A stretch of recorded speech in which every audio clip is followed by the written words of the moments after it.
يلا عشان نعمل مسقعة جديدة حلوة جميلة جدا جدا جدا يا جماعة، دي جميلة جدا. ايسولا كانت عايزه تتكلم معاكم ومرضتش ازعلها وخليتها هي اللي تبدا معاكم الفيديو. هنعمل مع بعض مسقعه بطريقه زمان، طعمها كان تحفه جدا وجميله جدا. كملي معايا الفيديو عشان تعرفي انا عملتها ازاي، وياريت بقى قبل ما تكملي الفيديو تعملي اعجاب عشان خاطر ايسولا القمر. يلا عشان نعمل مسقعة مع بعض ويدوسوا في القلب، يلا عشان نعملها.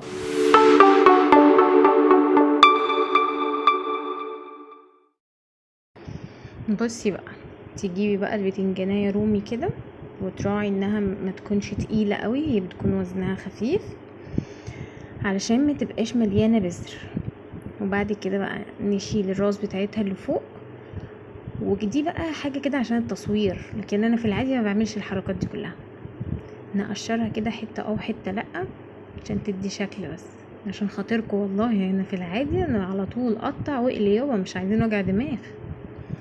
المهم عملنا الشكل الجميل ده، نبدأ بقى نقطعها حلقات، ونخلي بالنا ان الحلقات ما تبقاش سميكة قوي علشان ما تشربش زيت كتير قوي، وكمان ما تاخدش وقت في السوى، وما تبقاش رفيعة قوي اللي هي مجرد ما تنزل الزيت تتحرق.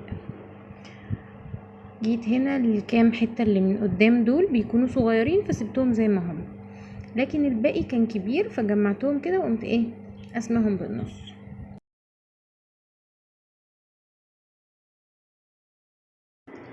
ونرش عليه شوية ملح صغيرين علشان ينزل المية بتاعته، ده هيساعدني انه ما يشربش زيت كتير وهو بيتقلي.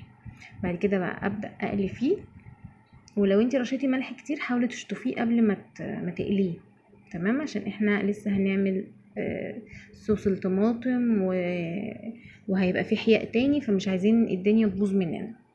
نجهز بقى صوص الطماطم على ما نخلص القليه، نحط زيت ونحط توم ونقلب في التوم كويس جدا. وزي ما انت شايفه ان التوم بحطه بشويه ملح صغيرين جدا، تمام؟ واقلب فيهم كويس قوي.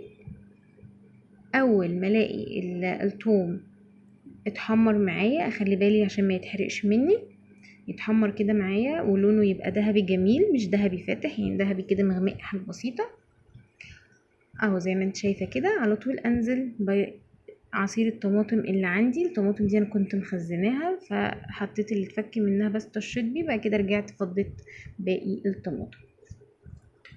وزي ما قلنا اللي احنا بنبقى مخزنينها سوا دي بتتسبك على طول. يعني ارجعي كده للفيديو بتاع تسبيك الطماطم لو انت عايزه تشوفيه. حطيت شويه ملح صغيرين جدا وشويه فلفل اسود وشويه كمون. بعد ما اتسبكت وخلاص كده تمام، رحت قفلت بقى عليها. وهنا رجعت بقى لاخر طاسه عندي كان فيها اخر حاجه في البتنجان، وكان فلفلايه كده خضرا. نجيب طاجن بقى ونحط فيه صوص طماطم من تحت، وبعد كده ننزل بقى بكميه البتنجان اللي عندي. ولو انت الكميه عندك كبيره قوي تقدري تحطي في النص طماطم الاول، بس انا الكميه ما كانتش كبيره، هي كانت يدوب على قد الطاجن ده، فاكتفيت ان انا ارصص الحاجه كده على بعض واديتها شويه صوص طماطم من فوق وخلاص. بعد كده تحطيها بقى في الفرن وتطلعيها لما تتكتك كده وتحسي ان صوص الطماطم اتسبك زياده عن اللزوم. متنسيش بقى تعملي لي اعجاب ومشاركه وتسيبي لي كومنت تدعميني بيه. ويا ريت تيجي بقى على الانستجرام والتيك توك واليوتيوب لو انت على الفيسبوك، او الفيسبوك لو انت على اليوتيوب، وتعملي لي متابعه وتعملي سبسكرايب وتفعلي الجرس. وبكده انا الفيديو بتاعي يكون خلص. اتمنى ان شاء الله انه يكون عجبكم وتجربوها وتقولي رايكم ايه، وان شاء الله اشوفكم على خير في الفيديوهات اللي جايه.